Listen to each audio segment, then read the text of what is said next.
देखो बेटा, ਤੁਹਾਨੂੰ ਆਪਾਂ ਜਦੋਂ ਮਕੈਨਿਕਸ ਟੌਪਿਕ ਸਟਾਰਟ ਕੀਤਾ ਸੀ ਤਾਂ ਤੁਹਾਨੂੰ ਮੈਂ ਦੱਸਿਆ ਸੀ ਕਿ ਐਕਚੁਅਲੀ ਬੇਟਾ ਚਾਹੇ ਪੋਜੀਸ਼ਨ ਹੈ, ਚਾਹੇ ਵੈਲੋਸਿਟੀ है तो चाहे एक्सेलरेशन है। तो ये जिन्नियां भी फिजिकल क्वांटिटीज ने मैं नाम बोले है थोड़े सामने, ये रिलेटिव है। रिलेटिव मीनस कि इन्हां दी वैल्यू इस गल ते डिपेंड करती है कि असी इन्हां नू डिस्क्राइब करने लई रेफरेंस किस नू एज्यूम किया वा, रेफरेंस पॉइंट केड़ा वा। ठीक है, हुण जिद्दां तुसीं मान लो अगर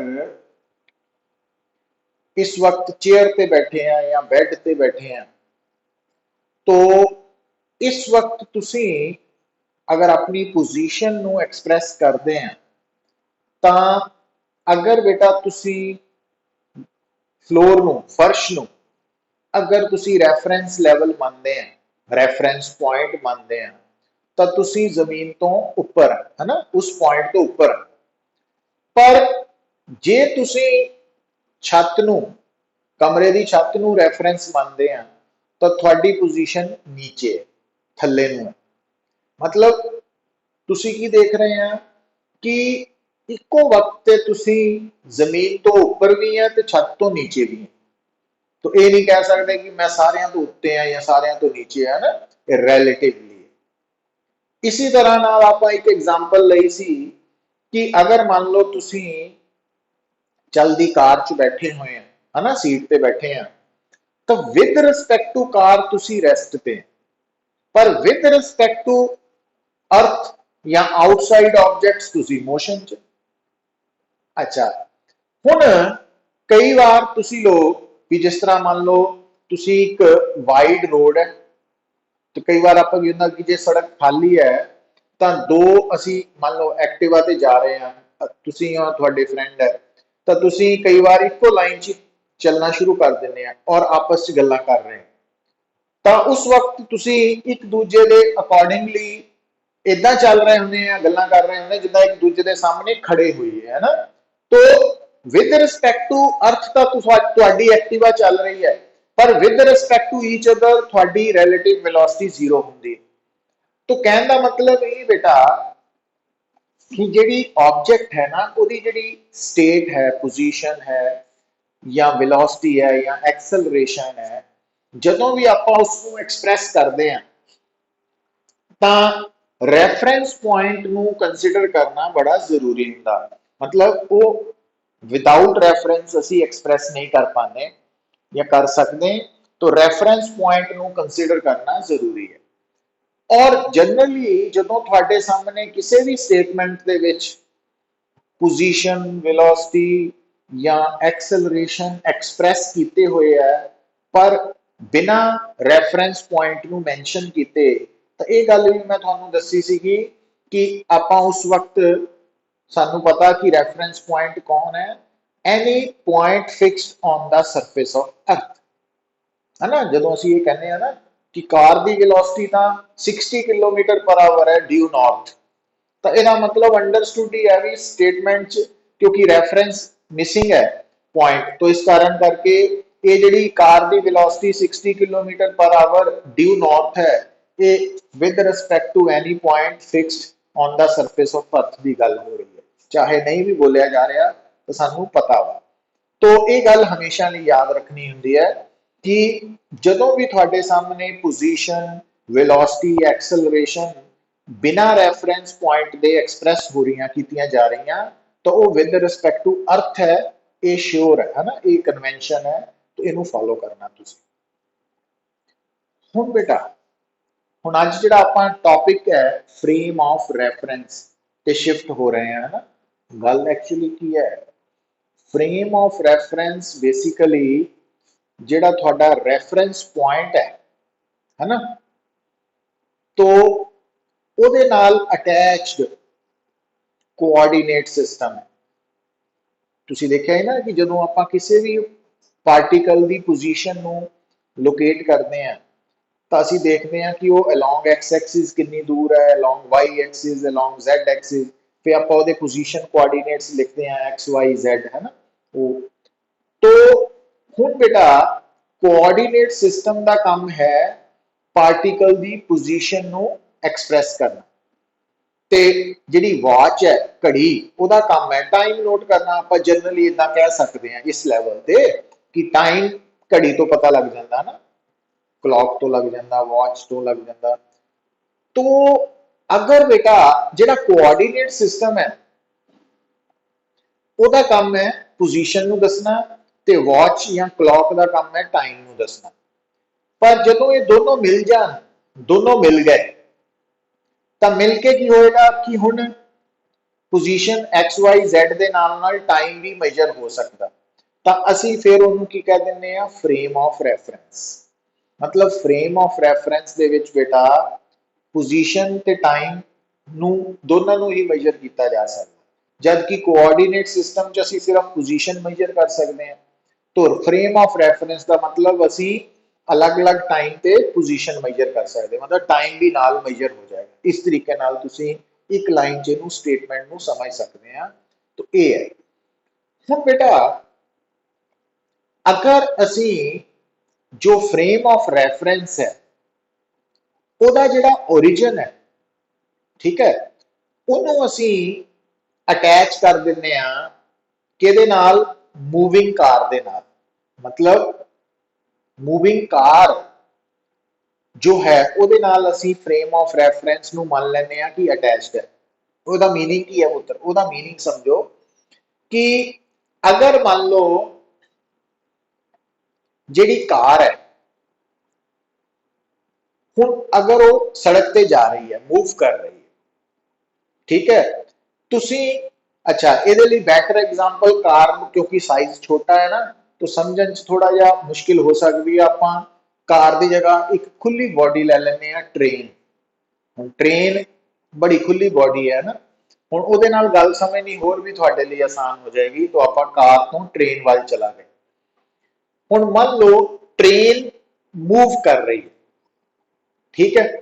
ਹੁਣ ਗੱਲ ਨੂੰ ਧਿਆਨ ਨਾਲ ਸੁਣਿਓ ਪੁੱਤਰ, ਤੁਸੀਂ ट्रेन ਦੇ ਅੰਦਰ ਦੌੜਨਾ ਸ਼ੁਰੂ ਕਰਤਾ ਬੇਟਾ। ਤੁਸੀਂ ट्रेन ਚੱਲ ਰਹੀ ਹੈ, ਤੁਸੀਂ ट्रेन ਦੇ ਅੰਦਰ ਦੌੜਨਾ ਸ਼ੁਰੂ ਕਰਤਾ।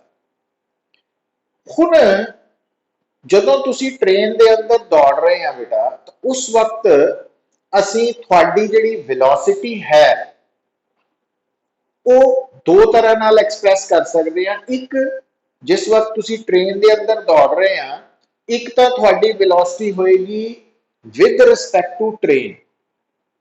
तो जो आप कहने ना कि थोड़ी वेलोसिटी होएगी विद रिस्पेक्ट टू ट्रेन, तो इसका मतलब उस वक्त साडी ट्रेन की है, फ्रेम ऑफ रेफरेंस है। मतलब आप रेफरेंस पॉइंट ट्रेन नूं मान के चलते हैं। तो इट मीनस उस केस च असी ट्रेन नूं जदों रेफरेंस पॉइंट मान के चलते हैं, तो इट मीनस असी ये मान लिया कि साडा फ्रेम ऑफ रेफरेंस ट्रेन नाल जुड़िया होया। बट जदों तुसीं दौड़ रहे हैं बेटा ट्रेन दे अंदर, ਤਾਂ अगर थोड़ी वेलोसिटी असी कैलकुलेट कर रहे हैं विद रिस्पेक्ट टू अर्थ, तो इट मीन्स हुण इस वक्त अर्थ की है, फ्रेम ऑफ रेफरेंस है। तो फ्रेम ऑफ रेफरेंस बेसिकली कोई फिक्स्ड टर्म नहीं है। Frame of reference reference point के नाल जुड़ी हुई एक टर्म है। इनू इदा भी समझा जा सकता इस लैवल से, इसमें ज्यादा डैप्थ च जाने की नहीं लोड़। मतलब मोटे तौर पर ये जिहड़ी टर्म है ਉਹਨੂੰ ਤੁਸੀਂ ਕੀ ਸਮਝ ਸਕਦੇ ਆ कि फ्रेम ऑफ रेफरेंस और कोआर्डिनेट सिस्टम च फर्क की दसिया कि कोआर्डिनेट सिस्टम दे विच असीं सिर्फ पोजीशन नूं ही मेजर कर सकते हैं या एक्सप्रैस कर सकते हैं। फ्रेम ऑफ रेफरेंस च टाइम भी इनवॉल्व है। बस ये तो ज्यादा सोचने की नहीं लोड़। दूजी गल बेटा कि जदों तुसीं चलदी ट्रेन दे विच दौड़ रहे हैं, तो उस वक्त जदों असी थोड़ी velocity with respect to train दस रहे हैं, तो उस वक्त ट्रेन फ्रेम ऑफ रेफरेंस है। और जदों असी थोड़ी velocity with respect to earth measure कर रहे हैं, तो उस वक्त अर्थ फ्रेम ऑफ रेफरेंस है। तो रेफरेंस पॉइंट जिहड़ा ना उन्होंने एक्सटेंड करके फ्रेम ऑफ रेफरेंस वर्ड च कन्वर्ट करता सी। इनू इदां समझ लो। हुण ध्यान नाल गल सुनियो पुत्तर, ਹੁਣ ਜਿਹੜੀ ਤੁਹਾਡੀ ਟ੍ਰੇਨ ਹੈ ਜਿਹਦੇ ਅੰਦਰ ਤੁਸੀਂ ਦੌੜ ਰਹੇ ਆ, ਉਹ ਜਾਂ ਤਾਂ ਰੈਸਟ ਤੇ ਵੀ ਹੋ ਸਕਦੀ ਹੈ, ਜ਼ਰੂਰੀ ਨਹੀਂ ਹੈ ਕਿ ਟ੍ਰੇਨ ਚੱਲਦੀ ਹੋਏ, ਟ੍ਰੇਨ ਰੈਸਟ ਤੇ ਵੀ ਹੋ ਸਕਦੀ ਹੈ, ਉਸ ਵਕਤ ਵੀ ਤੁਸੀਂ ਟ੍ਰੇਨ ਦੇ ਅੰਦਰ ਦੌੜ ਸਕਦੇ ਆ, ਜਾਂ ਜਿਸ ਵਕਤ ਤੁਸੀਂ ਟ੍ਰੇਨ ਦੇ ਅੰਦਰ ਦੌੜ ਰਹੇ ਆ ਉਸ ਵਕਤ ਟ੍ਰੇਨ ਮੋਸ਼ਨ 'ਚ ਵੀ ਹੋ ਸਕਦੀ ਹੈ। ਹੁਣ ਬਈ ਜਦੋਂ ਟ੍ਰੇਨ ਮੋਸ਼ਨ 'ਚ ਹੈ, ਅਗੇਨ ਤੁਹਾਨੂੰ ਪਤਾ ਕਿ ਕੋਈ ਵੀ ਬੋਡੀ ਮੋਸ਼ਨ 'ਚ ਦੋ ਤਰ੍ਹਾਂ ਨਾਲ ਹੋ ਸਕਦੀ ਹੈ, ਯੂਨੀਫਾਰਮ ਮੋਸ਼ਨ 'ਚ ਵੀ ਹੋ ਸਕਦੀ ਹੈ, ਨਾਨ ਯੂਨੀਫਾਰਮ ਮੋਸ਼ਨ 'ਚ ਵੀ ਹੋ ਸਕਦੀ ਹੈ। ਇਹਦਾ ਮਤਲਬ ਜਦੋਂ ਤੁਸੀਂ ਹੁਣ ਗੱਲ ਨੂੰ ਜਿੱਥੇ ਆਪਾਂ ਕੰਸੈਂਟਰੇਟ ਕਰਨਾ ਪੁੱਤਰ, कि अगर मान लो ट्रेन दे अंदर तुसी दौड़ रहे हैं और असी थोड़ी वेलोसिटी फाइंड आउट कर रहे हैं विद रिस्पेक्ट टू ट्रेन, तो इसका मतलब इस स्टेटमेंट च ट्रेन साडे लई की है, फ्रेम ऑफ रेफरेंस है, भी जिहदे अकॉर्डिंगली रेफरेंस असी गल कर रहे हैं। और दूजी गल बेटा जिहड़ी ट्रेन है वो या तो रेस्ट पे भी हो सकती है तो या मोशन च भी हो सकती है। जे ट्रेन रेस्ट पे है फिर तो गल कुछ भी नहीं, पर जे मोशन च है फिर दो तरह नाल आ गई गल। मोशन यूनीफॉर्म च भी हो सकती है ट्रेन, ते नॉन यूनीफॉर्म च भी हो सकती है। और अगर ट्रेन यूनीफॉर्म मोशन च है ओदी एक्सेलरेशन, ट्रेन दी एक्सेलरेशन जीरो है। अगर ट्रेन रेस्ट पे है तां भी ओदी एक्सेलरेशन जीरो है। तो ਇਹਦਾ मतलब ਹੁਣ ਗੱਲ ਨੂੰ ਸਮਝੋ ਪੁੱਤਰ, ਹੁਣ ਅੱਜ ਜਿਹੜਾ ਮੈਂ ਲਾਸਟ ਹਾਫ ਐਨ ਆਵਰ ਤੁਹਾਡੇ ਤੇ ਲਗਾਣਾ ਉਹ ਇਸੇ ਗੱਲ ਨੂੰ ਆਪਾਂ ਮਜ਼ਬੂਤ ਕਰਨਾ ਕਿ ਇੱਕ ਤਾਂ ਇਹ ਨਾਮ ਸੁਣ ਕੇ ਡਰ ਨਾ ਲੱਗੇ ਕਿ ਫਰੇਮ ਆਫ ਰੈਫਰੈਂਸ ਕੌਣ ਹੈ ਕਿੱਥੋਂ ਆ ਗਿਆ ਨਾ, ਉਹ ਘਬਰਾਉਣ ਦੀ ਨਹੀਂ ਲੋੜ, ਉਹ ਰੈਫਰੈਂਸ ਪੁਆਇੰਟ ਹੀ ਹੈ ਫਰੇਮ ਆਫ ਰੈਫਰੈਂਸ, ਇਹਨੂੰ ਇਦਾਂ ਸਮਝ ਲਓ। ਔਰ ਜਿਹੜਾ ਫਰੇਮ ਆਫ ਰੈਫਰੈਂਸ ਹੈ ਉਹ ਸਟੇਟਮੈਂਟ ਦੇ ਅਕੋਰਡਿੰਗਲੀ ਅਸੀਂ ਚੂਜ਼ ਕਰਨਾ ਵਾ ਜਾਂ ਕੰਸੈਂਟਰੇਟ ਕਰਨਾ ਉਹਦੇ ਤੇ।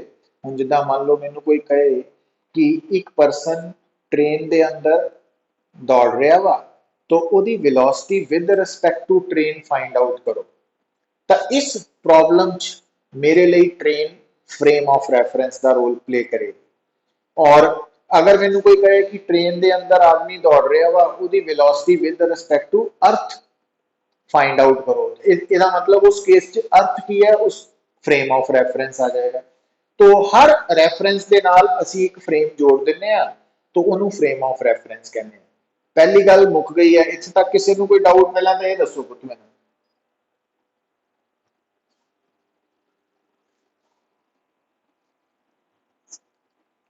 बोलो।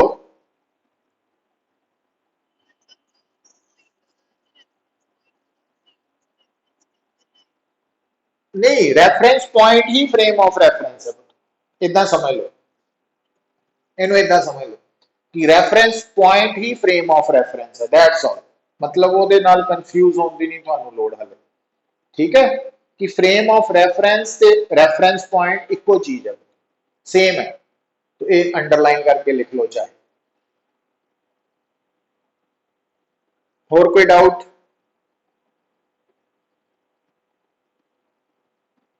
गर्भ समझ आ रही तेन गल? चित्राक्ष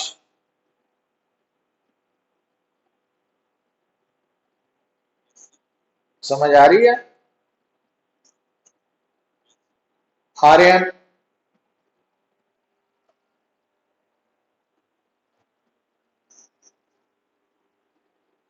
विश्व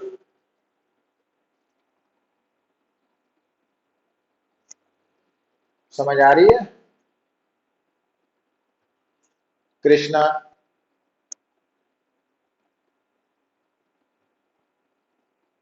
फॉलो कर रहे हैं पुत्र? रक्षित, लाव्या,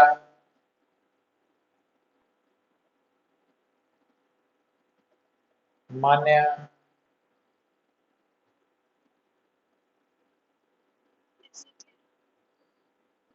खुशी, मायशा, मन, महक। टेस्ट बेटा किन्ना किन्ना ने देता अज?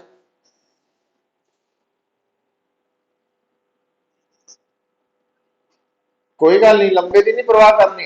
हाँ, टाइम पूरा लगाओ, कोई गल नहीं, टाइम कोई लिमिट नहीं है। तो सॉल्व करके उन्होंने सेंड करो तो प्रॉब्लम्स ਨੂੰ ਆਪਾਂ डिस्कस करांगे। ये टेस्ट ਜਿਹੜਾ ना ਲੈਵਲ हाई वाला ही है, घबराने की नहीं लोड़ ਇਹਨੂੰ। ਇਹਦੇ ਚ ਜੇ 50 ਇਹਦੇ ਚ बेटा अगर ऑनेस्टी ना करन ते अगर 50% मार्क्स भी आ जाते हैं ना तो वो बहुत वधिया वा। 50-60% भी आ जाते। तो क्योंकि ये वाला टेस्ट ਜਿਹੜਾ ਸੀ ना ये लेवल हाई है और ਇਹਦੇ ਵਿੱਚ जो एक्सपैक्टेड मार्क्स है मैक्सीमम है ना ਜਿਹੜੇ ऑनेस्टी नाल है वो मैं दस रहा वो 70% तो ज्यादा नहीं आने चाहिए किसी के भी, इस रेंज ही रहने चाहिए। तो ऑनेस्टी ना जिन्होंने करना ना तो वो लिए ये है, क्योंकि बड़े क्वेश्चन है जेडे कि जिन्हों डाउट्स होने थोड़े जरूरी है। उतो नहीं नहीं, आउट ऑफ कॉन्टेक्स्ट नहीं है, आउट ऑफ कॉन्टेक्स्ट नहीं है। हाँ एक्चुअली मतलब ये जड़ा क्वेश्चन ये लेवल सीगा ना ये पूरा ही आईआईटी वाला लेवल है। ये +2 लेवल या +1 लेवल नहीं सी, आईआईटी लेवल ही सीगा। पर मैं जस्ट ये ਤੁਹਾਨੂੰ ਦੱਸਣ ਲਈ ਟੈਸਟ ਪਾਇਆ ਵਾ ਕਿ ਆਪਾਂ ਇੱਥੇ ਤੱਕ ਪਹੁੰਚਣਾ ਵਾ। ਇਹ ਨਹੀਂ ਮੈਂ ਐਕਸਪੈਕਟ ਕਰ ਰਿਹਾ ਕਿ ਆਪਾਂ ਜਿੰਨੀ ਤਿਆਰੀ ਕੀਤੀ ਹੈ ਤੇ ਆਪਾਂ ਪਹੁੰਚ ਗਏ ਹਾਂ ਨਾ। ਮੀਨਸ ਹਾਲੇ ਸਟਾਰਟ ਹੋਇਆ ਵਾ ਔਰ ਉੱਥੇ ਤੱਕ ਪਹੁੰਚਣ ਲਈ ਕੋਈ ਮੁਸ਼ਕਿਲ ਨਹੀਂ ਆਏਗੀ। ਜਦੋਂ ਆਪਾਂ ਇਹਨਾਂ ਨੂੰ ਸੋਲਵ ਵੀ ਕਰਾਂਗੇ ਨਾ ਡਾਊਟਸ ਨੂੰ ਤਾਂ ਤੁਹਾਨੂੰ ਕਲੀਅਰ ਹੋ ਜਾਏਗਾ ਵੀ ਇਹ ਕੀਤੇ ਚ ਹੀ ਸੀਗਾ ਸਾਰਾ ਕੁਝ। ਬਸ ਇਹ ਥੋੜਾ ਜਿਹਾ ਟੈਕਟਿਕਸ ਵਰਤਨੇ ਆਪਾਂ, ਹੋਰ ਕੋਈ ਗੱਲ ਨਹੀਂ ਸੀ ਇਹਦੇ ਚ, ਐਕਸਟਰਾ ਨਹੀਂ ਸੀ। बट ये मन के चलना वा कि 60-70% मार्क्स भी अगर आ जाते हैं तो बहुत वधिया वा ऑनेस्टी के नाल है ना। बाकी तो चलो जो मर्जी ले जाओ। हुण देखो बेटा, और जिन्होंने कर लिया वा पुत्रो रिजल्ट सेंड करो मैनू पहला।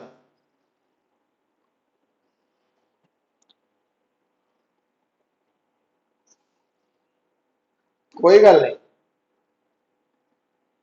सेंड करना जरूरी है।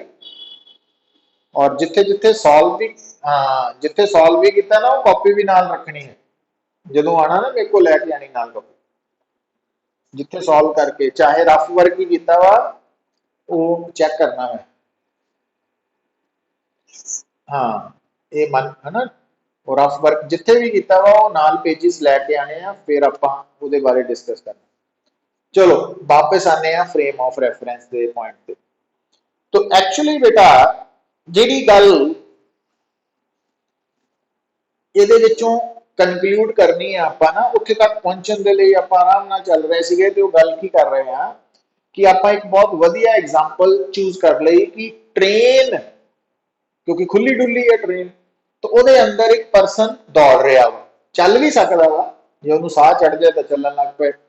ਤੋ ਹੁਣ ਉਹ ਜਿਹੜਾ ਪਰਸਨ ਹੈ ਅਗਰ ਆਪਾਂ ਉਹਦੀ ਵੈਲੋਸਿਟੀ ਨੂੰ ਮੈਜ਼ਰ ਕਰਦੇ ਆ ਵਿਦ ਰਿਸਪੈਕਟ ਟੂ ਟ੍ਰੇਨ ਤਾਂ ਇਹਦਾ ਮਤਲਬ ਇਸ ਸਟੇਟਮੈਂਟ 'ਚ train as a frame of reference role play करेगी। ਹੁਣ बेटा ट्रेन की पॉसिबिलिटी एक तो या रेस्ट पे हो सकती है या मोशन च हो सकती है। और अगर थोड़ी ट्रेन रेस्ट पे है तामी ओदी एक्सेलरेशन जीरो है, वेलोसिटी भी जीरो, एक्सेलरेशन भी जीरो। पर जे थोड़ी ट्रेन मोशन च है तो मोशन दो तरह का हो सकता, यूनीफॉर्म मोशन ते नॉन यूनीफॉर्म मोशन। जे ट्रेन यूनीफॉर्म मोशन च है तामी ओदी एक्सेलरेशन जीरो है। ਹੁਣ ਤੁਸੀਂ ਕਾਮਨ ਫੈਕਟਰ ਰੈਸਟ ਤੇ ਯੂਨੀਫਾਰਮ ਮੋਸ਼ਨ ਚ ਕੀ ਦੇਖ ਰਹੇ ਆ ਬੇਟਾ, ਐਕਸਲਰੇਸ਼ਨ ਜ਼ੀਰੋ ਹੈ। ਜਦੋਂ ਕੋਈ ਵੀ ਆਬਜੈਕਟ ਰੈਸਟ ਤੇ ਹੈ ਜਾਂ ਯੂਨੀਫਾਰਮ ਮੋਸ਼ਨ ਚ ਹੈ ਉਹਦਾ ਕਾਮਨ ਫੈਕਟਰ ਕੀ ਹੈ ਵੀ ਉਹਦੀ ਐਕਸਲਰੇਸ਼ਨ ਜ਼ੀਰੋ ਹੈ। ਔਰ ਜਦੋਂ ਨਾਨ ਯੂਨੀਫਾਰਮ ਮੋਸ਼ਨ ਚ ਹੈ ਤਾਂ ਉਹਦੀ ਐਕਸਲਰੇਸ਼ਨ ਨਾਨ ਜ਼ੀਰੋ ਹੈ। ਹੁਣ ਜਿਹੜਾ ਆਬਜੈਕਟ ਮੋਸ਼ਨ ਚ ਹੈ ਔਰ ਉਹਦਾ ਮੋਸ਼ਨ ਨਾਨ ਯੂਨੀਫਾਰਮ ਮੋਸ਼ਨ ਹੈ ਤਾਂ ਇਟ ਮੀਨਸ ਉਹ एक्सेलरेशन पोजेस कर रहे। हुण बेटा इत्थे आके हुण गल नूं दोबारा सुनियो, अगर थोड़ी ट्रेन एक्सेलरेट नहीं हो रही, एक्सेलरेट नहीं हो रही, कदों नहीं हो रही? Either the train is eight rest और इज इन यूनिफॉर्म मोशन, दोनों हालातां च। ਤਾਂ ਅਸੀਂ ट्रेन ਨੂੰ ਬੋਲਾਂਗੇ ਕਿ ਇਹ ਜਿਹੜਾ फ्रेम ऑफ रेफरेंस है ये इनर्शियल फ्रेम ऑफ रेफरेंस है, इनर्शियल फ्रेम ऑफ रेफरेंस। तो इनर्शियल फ्रेम ऑफ रेफरेंस, केड़ा फ्रेम ऑफ रेफरेंस इनर्शियल होएगा? विच is either at rest or in uniform motion या यूनिफॉर्म मोशन च। तो क्योंकि दोनों हालातों में एक्सेलरेशन जीरो है, तो ये नोट कर लेना कि जिस फ्रेम ऑफ रेफरेंस की एक्सेलरेशन जीरो है वो इनर्शियल फ्रेम ऑफ रेफरेंस बोलिया जाता वा, मन्निया जाता वा, लिखिया जाता वा। ते जेड़ा बेटा फ्रेम ऑफ रेफरेंस एक्सेलरेटेड है, जो एक्सेलरेशन पोजेस कर रहा है, जो एक्सेलरेट हो रहा है, हाँ जी,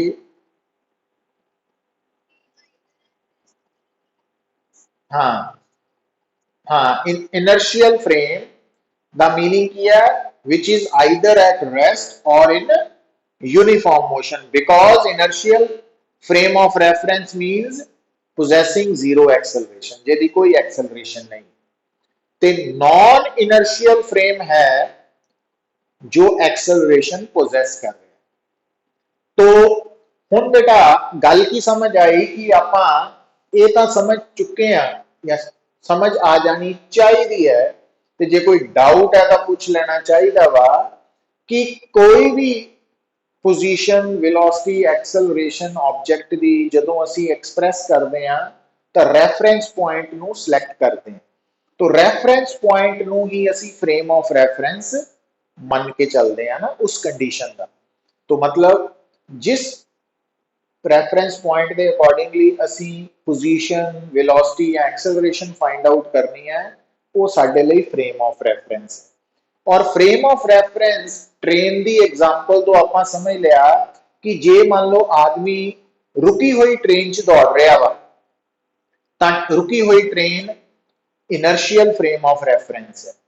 जे आदमी यूनिफॉर्म मोशन च चलती हुई ट्रेन च दौड़ रहा वा, Tawi train inertial frame of reference है।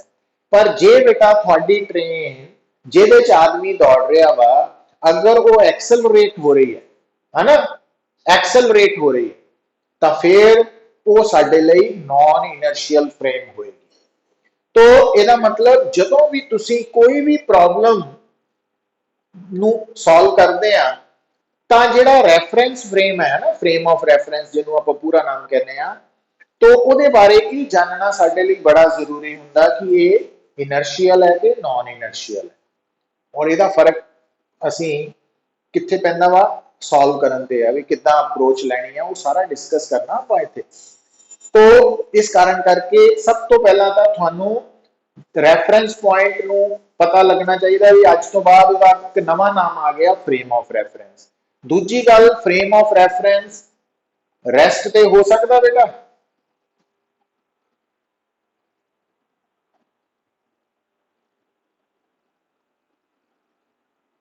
फ्रेम ऑफ रेफरेंस रेस्ट ते हो सकता?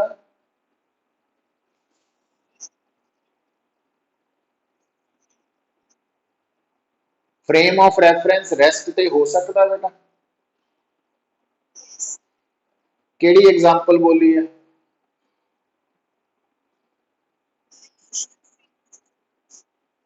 नहीं नहीं पुत्र, जी मैं हम ट्रेन की एग्जांपल है कि अगर मान लो थोड़े सामने, हम सुनो ना गल, ध्यान नाल समझो गल, ऑब्जेक्ट वो है जिहदे जिहदे बारे असी जिहदी पोजीशन वेलोसिटी या एक्सेलरेशन फाइंड आउट करनी है, वो साडा ऑब्जेक्ट है अंडर ऑब्जर्वेशन। तो हुण अगर मान लो एक आदमी ट्रेन के अंदर दौड़ रहा वा, तो थानू कहा जाता find the velocity of person with respect to train. तो इस स्टेटमेंट च बेटा ट्रेन जिहड़ी है वो की है फ्रेम ऑफ रेफरेंस। और अगर उस वक्त जिस वक्त दौड़ते आदमी की असी वेलोसिटी फाइंड आउट करनी है विद रिस्पेक्ट टू ट्रेन, अगर उस वक्त ट्रेन रुकी हुई है, तो यदा मतलब उस स्टेटमेंट जो फ्रेम ऑफ रेफरेंस है वो रेस्ट वाला फ्रेम ऑफ रेफरेंस है। और रेस्ट वाले फ्रेम ऑफ रेफरेंस ਨੂੰ ਅਸੀਂ ਇਨਰਸ਼ੀਅਲ ਫਰੇਮ ਆਫ ਰੈਫਰੈਂਸ ਬੁਲਾਉਂਦੇ ਆ। तो ਇਹਦਾ मतलब इस स्टेटमेंट ਦੇ ਵਿੱਚ ਜਦੋਂ ਆਦਮੀ ਦੌੜ ਰਿਹਾ ਵਾ ट्रेन ਦੇ अंदर, ट्रेन रुकी है ना, रुकी हुई ट्रेन है ਤੇ आदमी दौड़ ਰਿਹਾ ਉਹਦੇ अंदर ਤੇ ਆਪਾਂ आदमी ਦੀ वेलोसिटी निकालनी है विद रिस्पेक्ट टू ट्रेन, तो इट मींस ਅਸੀਂ उस आदमी ਦੀ velocity with respect to inertial frame of reference attached with train निकालनी है। अच्छा, अगर आदमी दौड़ रहा ट्रेन के अंदर और तुसी उसकी वेलोसिटी निकालनी है पर उस वक्त ट्रेन यूनीफॉर्म मोशन च है, यूनीफॉर्म मोशन च, तो यदा मतलब उस वक्त भी साडी ट्रेन जिहड़ी है वो फ्रेम ऑफ रेफरेंस है बट केड़ा वा इनर्शियल, इनर्शियल ही है। हाँ, तो इनर्शियल फ्रेम ऑफ रेफरेंस की पहचान की है कि एक्सेलरेशन जीरो होनी चाहिए है, वेलोसिटी जीरो हो भी सकती है, नहीं भी हो सकती, एक्सेलरेशन जीरो होनी चाहिए। तो इनर्शियल फ्रेम की पहचान है कि जिसनों असी फ्रेम ऑफ रेफरेंस कंसिडर कर रहे हैं वो जीरो एक्सेलरेशन पोजेस करे, मतलब या वो रेस्ट पे हुए या वो यूनिफॉर्म मोशन च हो। और अगर बेटा जिस वक्त असी आदमी की दौड़ते आदमी की वेलोसिटी निकालनी है और उस वक्त ट्रेन जिहड़ी है वो आप एक्सेलरेट हो रही है, मतलब ट्रेन की स्पीड बढ़ रही है या ट्रेन की स्पीड घट रही है या ट्रेन टर्न ले रही है, मोड कट रही है ना को, तो डायरेक्शन चेंज होने नाल भी एक्सेलरेशन होती है। तो इन्हां हालातां विच असीं की कहांगे कि ट्रेन नॉन इनर्शियल फ्रेम है। सो इसका मतलब थानू समझ आनी चाहिए है कि दो तरह का फ्रेम ऑफ रेफरेंस है, एक इनर्शियल फ्रेम और दूजा नॉन इनर्शियल फ्रेम। तो इनर्शियल फ्रेम की एग्जांपल की है एक्सेलरेशन जीरो है ना, और नॉन इनर्शियल दे लिए एक्सेलरेशन नॉन जीरो। और एक्सेलरेशन जीरो का मतलब है either at rest or in uniform motion.